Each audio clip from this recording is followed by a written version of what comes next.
holding the share certificate and the check, and your heart and your mind are telling you two different things, and your heart turns out to be right. The thing has collapsed.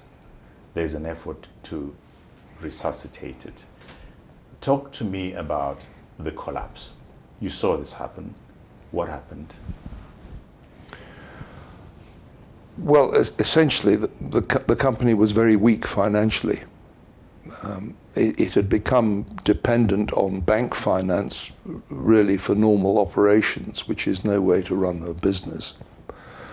And the demand was growing.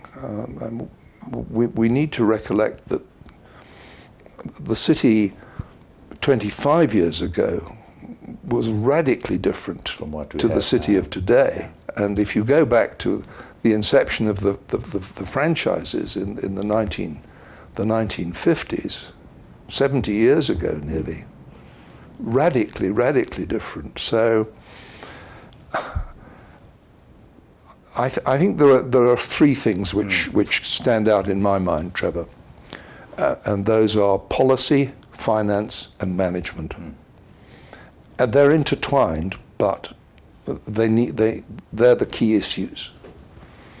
Now, the problem overall, if we look at transport as a whole in the country, not just the urban transport problem, is that we lack a coherent transport policy. We don't have one. In fact, I don't think I can recall us ever having one. I don't remember. It might be somewhere. Yeah, Somebody's draw or something. But it's something which is essentially not there. So unless you have a clear idea of what you're trying to do, you are bound to have problems sooner or later. Now, assuming you know what you want to do through policy, you've then got to decide how you're going to finance it. Now, the problem that Zupco ran into was that the minority shareholder, United, felt that it was not getting a very good deal and therefore was not willing to subscribe more capital. And the government, in effect, was not in a position to subscribe more capital. So this issue of finance is a fundamental problem. And as you know from comments made in one of your newspapers, the government does not own 100% of Zupco. The government owns 51% of Zupco, which is what it acquired under the subscription agreement from United. The remaining 49% was sold at government request to Zimri at quite short notice, but it was all done above board. There's nothing.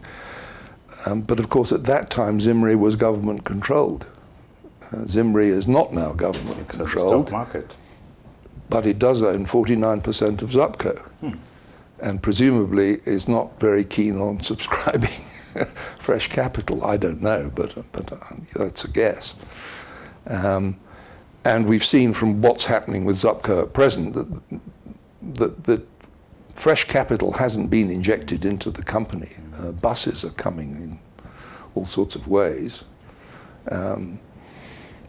So the finance remains a very key issue, and it has been all along. I mean, if I take you back to the mid-'80s, at that time, a World Bank study was done on cities in developing countries. And Harare was chosen. There were comparable cities in India and elsewhere. And the conclusion was that although the fare in Harare measured in cents per passenger kilometre was quite low and definitely on a par with other countries, the percentage of people's income that was spent on transport was high compared to the other countries.